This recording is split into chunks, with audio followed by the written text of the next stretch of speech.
सुप्रभात बच्चों। बेटा आशा है आप सब लोग ठीक हैं और अच्छे से अपना ध्यान रख रहे हैं। बेटा जैसा कि आपको पता है हमारा सिलेबस ऑलमोस्ट खत्म हो चुका है। कुछ एक विषय है जिन्हें अब हमने दोहराना भी शुरू कर दिया है। उसी कड़ी में बेटा हम आज करेंगे अपठित गद्यांश। अपठित गद्यांश बेटा आप पहले भी पढ़ चुके हैं, लेकिन कुछ बातों को मैं फिर से दोहराना चाहूँगी कि आपको अपठित गद्यांश कैसे हल करना चाहिए। बेटा अपठित गद्यांश का मतलब होता है अनसीन कॉम्प्रीहेंशन। आपको दो तरह के कॉम्प्रीहेंशन आते हैं, एक बुक में से जिसे हम पठित गद्यांश कहते हैं और एक ऐसा गद्यांश जो आपने पहले नहीं पढ़ा होगा। बेटा इससे आपकी रीडिंग टेस्ट होती है कि आप कैसे अच्छे से रीड करके क्वेश्चंस के आंसर्स दे सकते हैं। ठीक है, जब भी आप अपठित गद्यांश को हल करते हैं आपको एक गद्यांश दिया जाता है। गद्यांश का मतलब है गद्य का अंश, गद्य का हिस्सा, जो कि किसी चैप्टर में से हो सकता है। ठीक है, जब आप इसे सॉल्व करेंगे सबसे पहले आपको पूरा कॉम्प्रीहेंशन, पूरा गद्यांश बहुत ही अच्छे से पढ़ना चाहिए। जब आप एक बार पढ़ते हैं नहीं समझ में आया तो दूसरी बार और अच्छे से पढ़िए, फिर उसके प्रश्न देखिए कि क्या प्रश्न पूछे गए हैं। क्योंकि हम पहले 2 बार पढ़ चुके हैं गद्यांश को, तो हमें बहुत सारे प्रश्नों के उत्तर उसमें से आसानी से मिल जाते हैं। फिर भी अगर कोई प्रश्न नहीं आपको हल करना आ रहा, उसका उत्तर आसानी से नहीं मिल रहा, तो आपको उसे फिर से देखना चाहिए। ठीक है बेटा, आज हम अपठित गद्यांश आपकी व्याकरण की पुस्तक में से करेंगे, जो कि पेज नंबर 139 पर दिया गया है।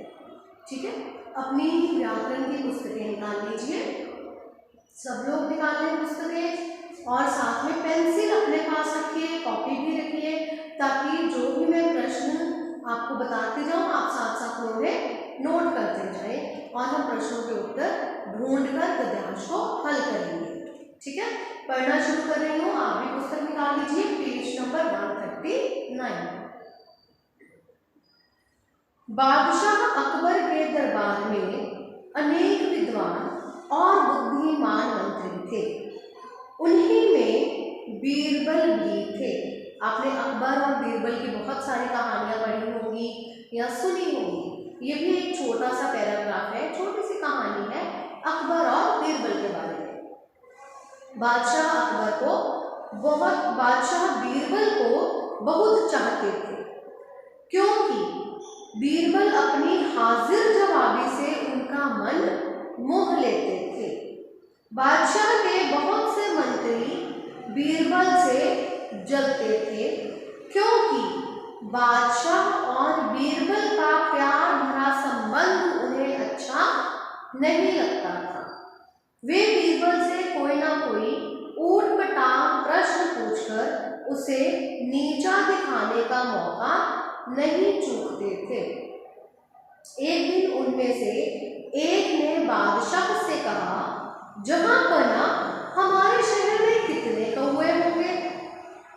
उसका प्रश्न था कि हमारे शहर में कितने कौवे होंगे, क्रोज, है ना, कितने क्रो हो सकते हैं हमारे शहर में। बादशाह ने बीरबल की ओर देखा। बीरबल ने तुरंत उत्तर दिया, हुजूर हमारे शहर में 5752 कौवे हैं। 5752 मतलब 5752, 52 मतलब 52। एक दरबारी बोला, बीरबल यदि कौवों की संख्या इससे कम हुई तो हमारे शहर के कुछ कौवे अपने संबंधियों के यहाँ गए होंगे। बीरबल ने तुरंत उत्तर दिया। उनमें से एक ने कहा कि अगर हमारे शहर में इससे कम कौवे हैं तो उसने कहा इसका मतलब ये है कि वो अपने रिलेटिव्स के पास गए हुए हैं। अब बादशाह ने पूछा, हो सकता है कौवों की संख्या इससे ज्यादा भी हो, हमने गिने तो है नहीं, तो हो सकता है कि कौवों की संख्या इससे ज्यादा हो। हाँ बादशाह सलामत, कौवों की संख्या इससे अधिक भी हो सकती है, क्योंकि कुछ कौवे अपने रिश्तेदारों से मिलने भी आए हो सकते हैं। बीरबल के मंत्रियों के चेहरों पर उदासी छा गई और अकबर खिलखिलाकर हंस पड़े। बीरबल की यही विशेषता थी कि बीरबल हाजिर जवाब थे। उनसे कुछ भी प्रश्न पूछा जाता था उसका तुरंत उत्तर बहुत ही आसानी से दे देते थे और सबको चुप करवा देते थे। ठीक है बेटा, ये हमने गद्यांश पढ़ा। अब मैं इसके प्रश्न आपको बताती जा रही हूँ, साथ साथ में हम प्रश्न और उत्तर हल करते जाएंगे। अपनी कॉपी निकाल लीजिए, साथ साथ में प्रश्न लिखते जाइए। सबसे पहला प्रश्न है, बादशाह अकबर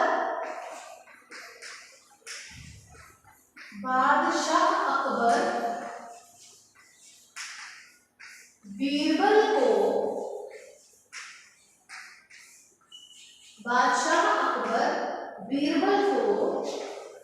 सबसे अधिक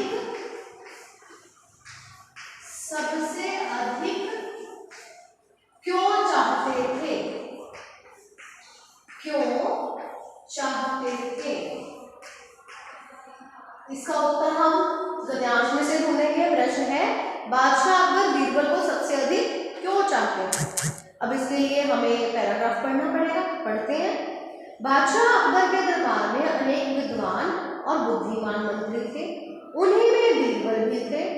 बादशाह बीरबल को बहुत चाहते थे। अब देखो हमारा प्रश्न है ना, क्यों चाहते थे? अब हमें इसका उत्तर मिलेगा। बादशाह बीरबल को बहुत चाहते थे क्योंकि बीरबल अपनी हाजिर जवानी से उनका मन मोह लेते थे। This is answer. Okay, next question is, बादशाह के कुछ मंत्री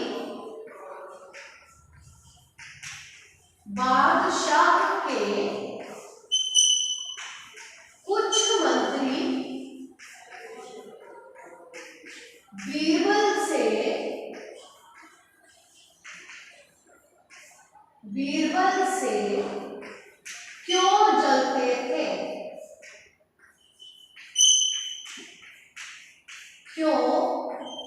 जलते थे?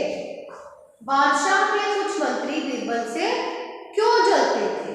अब हमने जो पैराग्राफ जितना पढ़ा था उसमें इसका उत्तर हमें नहीं मिला था। अब उसके आगे हम पढ़ना शुरू करेंगे। नेक्स्ट लाइन में है, बादशाह के बहुत से मंत्री बीरबल से जलते थे क्योंकि बादशाह और बीरबल का प्यार भरा संबंध उन्हें अच्छा नहीं लगता था। जो बादशाह अकबर थे वो बीरबल से बहुत प्यार करते थे और कुछ मंत्रियों को ये बिल्कुल अच्छा नहीं लगता था, इसलिए वे उनसे जलते थे। तो आंसर है, बादशाह के बहुत से मंत्री बीरबल से जलते थे क्योंकि बादशाह और बीरबल का प्यार भरा संबंध उन्हें अच्छा नहीं लगता था।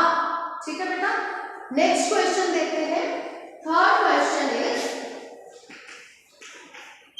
बीरबल ने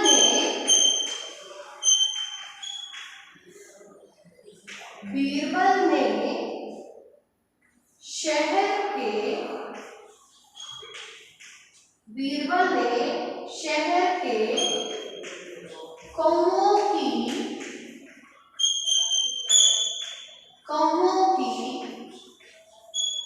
कितनी संख्या बताई?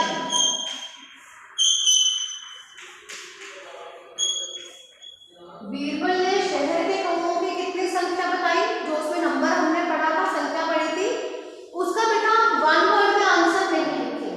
ठीक है, पहले हमने जो दो प्रश्न किए उनका तो उत्तर हमने पूरे लाइन में लिखा, लेकिन ये जो क्वेश्चन है इसमें संख्या जो लिखनी है, आप 2-3 शब्दों में इसका उत्तर नहीं लिखेंगे, पूरी पंक्ति में उत्तर लिखेंगे। ठीक है, अदरवाइज मार्क्स कटते हैं बेटा उस चीज के।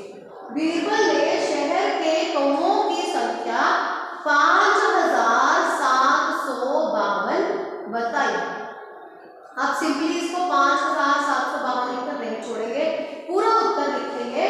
बीरबल ने शहर के कौओं की संख्या 5752 बताई। ठीक है बेटा, अगला प्रश्न देखते हैं। फोर्थ क्वेश्चन है,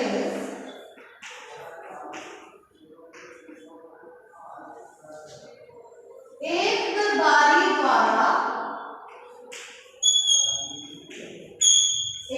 दरबारी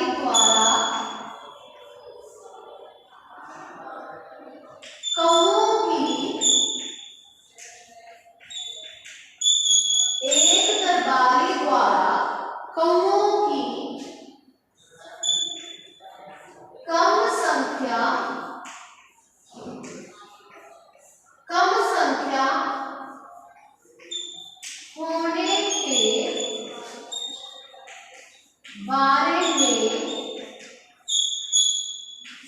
संदेह प्रकट करने पर बीरबल ने क्या उत्तर दिया?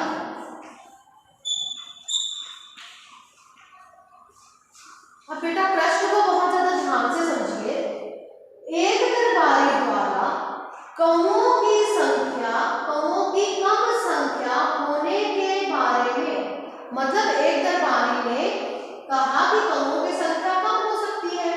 संदेह प्रकट करने पर, जब उसे शक हुआ, जब बीरबल एक नंबर बता दे कि इतने कौए हैं, तो उसे शक हुआ कि कम भी हो सकते हैं। तो बीरबल ने क्या उत्तर दिया? जब एक दरबारी को यह संदेह हुआ, यह शक हुआ कि कौओं की संख्या कम भी हो सकती है, तो बीरबल ने क्या उत्तर दिया? इसका आंसर बेटा हम ढूंढेंगे। अब देखो संख्या वाली लाइन से आगे बढ़ते हैं, वहां हमें इसका उत्तर मिलेगा। एक दरबारी बोला, बीरबल यदि कौओं की संख्या इससे कम हुई तो फिर हम क्या करेंगे? तो हमारे शहर के कुछ कौवे अपने संबंधियों के यहाँ गए होंगे। बीरबल ने तुरंत उत्तर दिया। अब बेटा आप इसका आंसर लिखेंगे कैसे? आप लिखेंगे, एक दरबारी द्वारा कौओं की कम संख्या होने के बारे में संदेह प्रकट करने पर बीरबल ने उत्तर दिया कि हमारे शहर के कुछ कौवे अपने संबंधियों के यहाँ गए होंगे। जैसे इसने यहाँ लाइन लिखी है ना, तो हमारे शहर के, आपने तो नहीं लिखना, ठीक है? आप प्रॉपर आंसर लिखेंगे, उसके डायलॉग को आपने एज इट इज नहीं लिखना। आप आंसर लिखेंगे, एक दरबारी द्वारा कौओं की कम संख्या होने के बारे में संदेह करने पर बीरबल ने उत्तर दिया कि हमारे शहर के कुछ कौवे अपने संबंधियों के यहाँ गए होंगे। राइट बेटा। एक आखिरी प्रश्न देखते हैं, 5वां प्रश्न नोट कर लीजिए।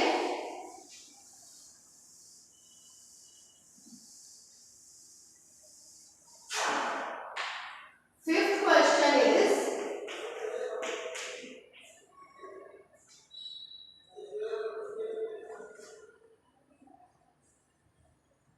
अकबर के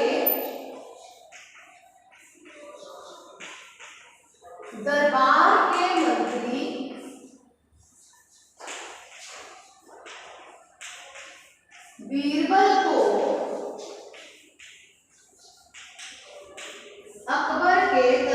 के मंत्री बीरबल को नीचा दिखाने के लिए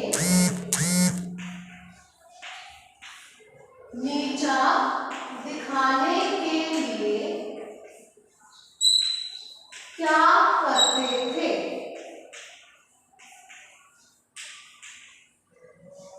अकबर के दरबार के मंत्री बीरबल को नीचा दिखाने के लिए क्या करते थे? अब इसका आंसर बेटा हमें ऊपर मिलेगा। देखो जहां हमने पढ़ा था ना कि उन्हें उनका संबंध अच्छा नहीं लगता था, 4th लाइन में देखो, वे बीरबल से कोई ना कोई ऊट-पटांग प्रश्न पूछकर उसे नीचा दिखाने का कोई मौका नहीं छूटते थे। अब बेटा फिर से आपने इस लाइन को एज इट इज नहीं लिखना है, बल्कि क्वेश्चन के अकॉर्डिंगली आप इसका आंसर लिखेंगे। आंसर इसी लाइन में है। आप कैसे लिखेंगे? अकबर के दरबार के मंत्री बीरबल को नीचा दिखाने के लिए उससे ऊट-पटांग प्रश्न पूछते थे। ठीक है बेटा, ये कुछ छोटी छोटी बातें होती हैं जिनको ध्यान में रखकर हमें गद्यांश को हल करना होता है, और उसके लिए सबसे जरूरी होता है हम गद्यांश को बहुत ही ज्यादा ध्यान से पढ़ें। जैसे इसी लाइन में उत्तर छिपा हुआ है, लेकिन हमने लाइन को वैसे का वैसा नहीं लिखना है, बल्कि प्रश्न के अनुसार आप इसका उत्तर लिखेंगे। बेटा इस